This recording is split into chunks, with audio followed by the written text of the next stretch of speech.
రాష్ట్రం అభివృద్ధి చెందాలన్నా ఉద్యోగాలు రావాలన్నా కొత్త పరిశ్రమల ఏర్పాటు చాలా కీలకం. ఒక రకంగా రాష్ట్ర ఆర్థిక రంగానికి వెన్నెముక వంటిది పారిశ్రామిక అభివృద్ధి. ఇంతవరకు బాగానే ఉన్నా కొత్త పరిశ్రమల ఏర్పాటు ప్రక్రియే అతిపెద్ద సవాల్. ఇందులో మొట్టమొదటిది భూసేకరణ. ముఖ్యంగా భారీ పరిశ్రమల ఏర్పాటుకు అవసరమైన భూమిని సేకరించడం అంటే అది కత్తి మీద సామే. శ్రీ పొట్టి శ్రీరాములు నెల్లూరు జిల్లా కరేడులో రాష్ట్ర ప్రభుత్వం ఏర్పాటు చేయతలపెట్టిన సోలార్ ప్యానెళ్ల పరిశ్రమకు ఇప్పుడు ఇవే సవాళ్లు ఎదురవుతున్నాయి. ఈ పరిశ్రమ పారిశ్రామిక ప్రగతికి అనుకూలంగా ఉన్న ప్రజల జీవనాన్ని దెబ్బతీస్తోందనే విమర్శలున్నాయి. ప్రభుత్వం ఎలాంటి ముందస్తు కసరత్తు చేయకుండానే భూసేకరణకు సిద్ధం అవడంతో రైతులు ఎదురు తిరిగారు. సమృద్ధిగా నీరు ఉండి ఏడాదికి 2 నుంచి 3 పంటలు పండే భూములు ఇస్తే కూలీలుగా మారతామని, తమను కాదని తీసుకుంటే ఆత్మహత్యలే శరణ్యమని హెచ్చరిస్తున్నారు.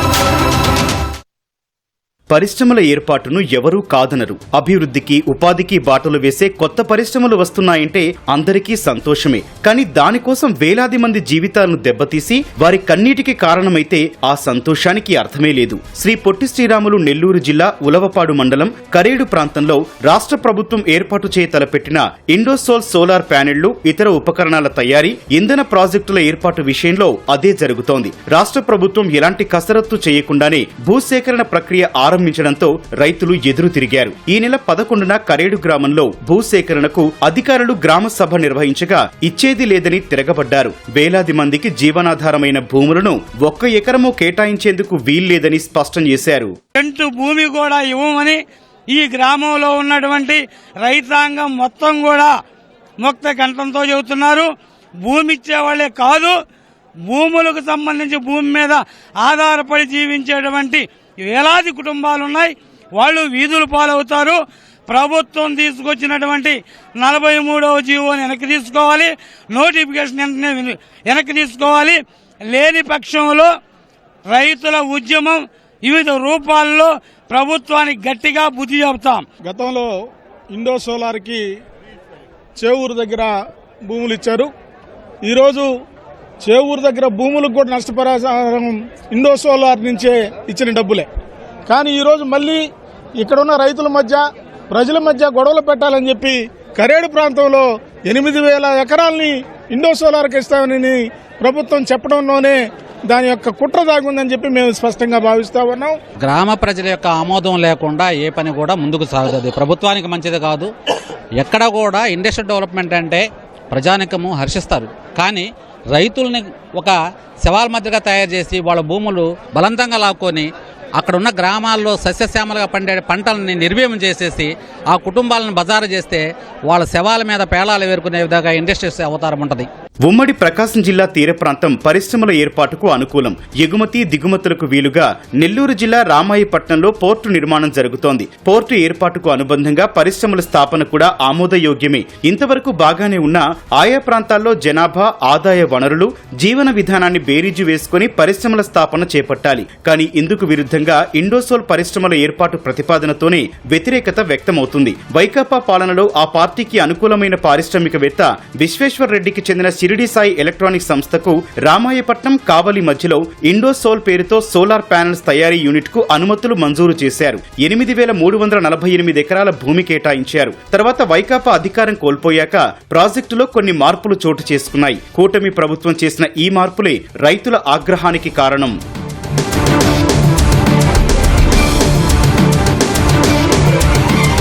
కూటమి ప్రభుత్వం అధికారంలోకి వచ్చిన తర్వాత గతంలో ఇండోసోల్ కు కేటాయించిన భూములు బీపీసీఎల్ రిఫైనరీకి కేటాయించింది. ప్రత్యామ్నాయంగా ఇండోసోల్ సంస్థకు కరేడు, ప్రకాశం జిల్లా సింగరాయకొండ మండలం బింగినపల్లిలో కలిపి 8,348 ఎకరాలు ఇస్తామని ఈ ఏడాది మార్చి 25న ఉత్తర్వులు జారీ చేసింది. రామాయపట్నం పోర్టుకు అనుబంధంగా ఏర్పాటు చేస్తున్న పరిశ్రమ కావడంతో దానికి సమీపంలోని ఈ ప్రాంతాన్ని ఎంపిక చేసినా ఒక్కసారిగా ఆ ప్రాంత రైతుల్లో ఆందోళన మొదలైంది. రాష్ట్ర ప్రభుత్వం జూన్ 21న భూసేకరణ నోటిఫికేషన్ నోటిఫికేషన్ జారీ చేసింది. తొలి విడతలో 4,912 ఎకరాలు తీసుకుంటామని ప్రకటించింది. కరేడు రెవెన్యూ పరిధిలో 12,632 ఎకరాలుండగా 8,212 ఎకరాలు తీసుకుంటామని ప్రభుత్వం చెప్పింది. 16 గ్రామాల్లో 17,000 మందికి ఈ భూములే ఆధారం. అయితే భూములన్నీ పరిశ్రమకిచ్చేస్తే పరిహారం, పిల్లలకు ఉద్యోగాలు, పునరావాసం ఇలాంటి అంశాలపై ఆయా గ్రామాల రైతులు ఆందోళన వ్యక్తం చేస్తున్నారు. ఉత్తర్వులు జారీ చేసినా రైతులతో మాట్లాడి వారి సందేహాలను నివృత్తి చేసేందుకు, సమస్య పరిష్కారంపై హామీ ఇచ్చేందుకు ప్రభుత్వం చొరవ చూపకపోవడమే వివాదానికి కారణం.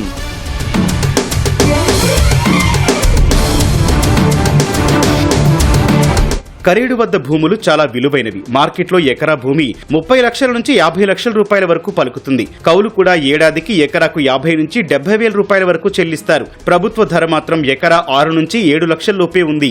భూసేకరణలో దానికి 2 రెట్లు చెల్లిస్తారనే ప్రచారం జరుగుతోంది. అంటే ఎకరాకు 20 నుంచి 21 లక్షలకు మించి దక్కదు. ఇలాంటి విలువైన భూములు తీసుకుంటే తామంతా తీవ్రంగా నష్టపోతామని రైతులు వ్యతిరేకిస్తున్నారు. బంగినపల్లి మామిడికి రారాజుగా ఉన్న ఉలవపాడు మామిడి తోటలు ఈ ప్రాంతంలోనే ఉన్నాయి.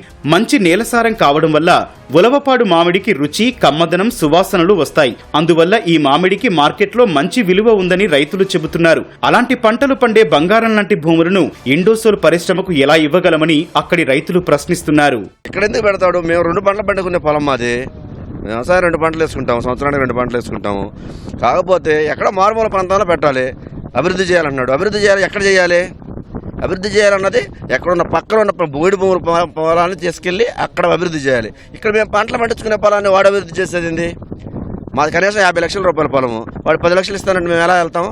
మా బర్రెలు, పిల్లలు, బెల్లలు మొత్తం మేము ఎక్కడికి వెళ్ళి బతకాలి? మేము పొలాన్ని మేము ఎవరికి ఇవ్వదలుచుకోవాలి. మేము ఎక్కడే ఉంటాం. మాకు సంవత్సరానికి 3 పంటలు, 2 పంటలు అటు పండుద్ది, 2 కార్లు వరి పండుద్ది, 2 కార్లు శనగ పండుద్ది. అది చేసుకుంటే మేము బతకాలా? మాకు ఇంకేం పనులు లేవు, ఉద్యోగాలు లేవు. అది మాకు ఆధారం అయితే ఆ పొలాన్ని గవర్నమెంట్ తీసుకోవాలంటే మా పొలాలు మాకు ఉండిండయ్యానని మేము అడుగుతున్నాము. ఈ విధంగానే మా పొలాలు సాగుబడి చేసుకొని మేము ఈ విధంగానే జీవిస్తాం. అయితే ఇప్పుడు భూములు అడుగుతున్నారు, ఇవ్వదలుచుకోలేదు మేము. వాళ్ళు ఇంకా బలవంతంగా తీసుకోవాలని ఉండరు.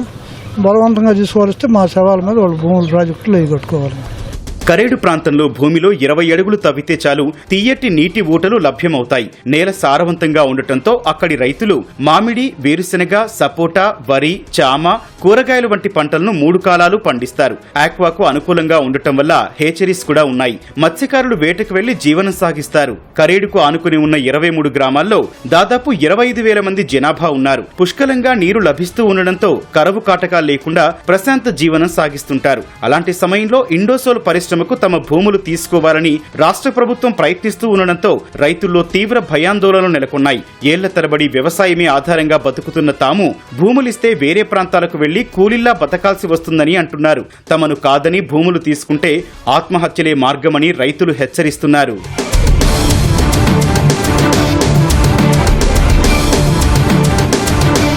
ఇండోసోల్ సంస్థ షిరిడి సాయి ఎలక్ట్రానిక్స్ కు అనుబంధంగా ఉంటుంది. ఇక్కడ పరిశ్రమ ఏర్పాటైతే సోలార్ మాడ్యూల్స్ తయారు చేస్తారు. పరిశ్రమకు 25,000 కోట్ల రూపాయలు ఖర్చు చేయాలన్నది ప్రతిపాదన. తొలి దశలో 15,000 కోట్ల రూపాయలు ఖర్చు పెడతారు. ప్రారంభంలో 500 MW సామర్థ్యంతో ఉత్పత్తి ప్రారంభించి దీన్ని 10 GW సామర్థ్యానికి పెంచడానికి పరిశ్రమ తన నివేదికలో పేర్కొంది. మాడ్యూల్స్, సెల్స్, ఇంగోట్ వేఫర్లు వంటివి ఉత్పత్తి చేస్తారు. తొలి దశలో కేవలం 800 మందికి మాత్రమే ఉద్యోగాలు కల్పిస్తారు. భవిష్యత్తులో మహా అయితే మరో 1000-2000 మందికో ఉద్యోగాలు లభిస్తాయి. దాదాపు 25,000 మంది ప్రజల జీవనానికి గండి కొట్టి ఈ పరిశ్రమ ఏర్పాటు చేయడం వల్ల ఏం ప్రయోజనం అనేది ప్రజల వాదన.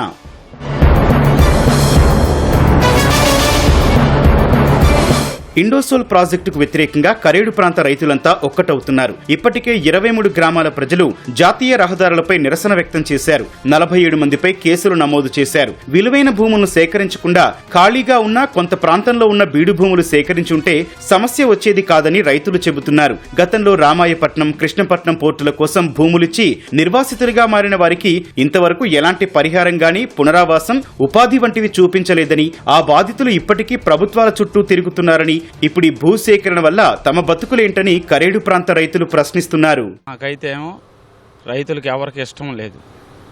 ఏది ప్రాజెక్ట్ అనేది పెట్టడం అనేది రైతులకు ఇష్టం లేదు. ఎన్నో ఖాళీ భూములు ఉన్నాయి రాష్ట్రం మొత్తం మీద. ఎక్కడో ఉన్నాయి. పరిశ్రమకి ఆల్రెడీ కృష్ణపట్నం పోర్ట్ ఉంది. పోర్టులో ఒక 5,000 ఎకరం ఖాళీగా ఉంది. అట్టాటి ఖాళీ పొలాలన్నీ వదిలేసి ఇక్కడ కరేళ్ళలో 3 కార్లు బండి పొలాల దగ్గరికి వచ్చి మేము ఇది కావాలి మాకు మీరు ఖాళీ చేయండి మేము తీసుకుంటాం అనేది ఇది ప్రభుత్వానికి కరెక్ట్ కాదు. పరిశ్రమల ఏర్పాటుకు ముందు దానివల్ల నష్టపోయే రైతులు, ప్రజల కష్టాలను కూడా ప్రభుత్వాలు పరిశీలించాలి. వారి బతుకులు రోడ్డున పడకుండా, కన్నీళ్లు రాకుండా చూసుకోవాలి. వేలాది మందికి ఉపాధి చూపించే పొలాలను సేకరించేటప్పుడు ముందస్తు కసరత్తు చాలా అవసరం. రైతులతో మాట్లాడి వారిలో భయాలు, అపోహలు తొలగించి వారి భవిష్యత్తుకు భరోసా కల్పించాలి. ఇవేవీ పట్టించుకోకుండా ఏర్పాటు చేస్తోన్న ఇండోసోల్ పరిశ్రమపై కూటమి ప్రభుత్వం ఇప్పటికైనా పునరాలోచన చేయాలని రైతులు కోరుతున్నారు. పచ్చని భూముల్లో పరిశ్రమను ఏర్పాటు చేసి తమ జీవనోపాధిని, బతుకులను దెబ్బతీయవద్దని వేడుకుంటున్నారు.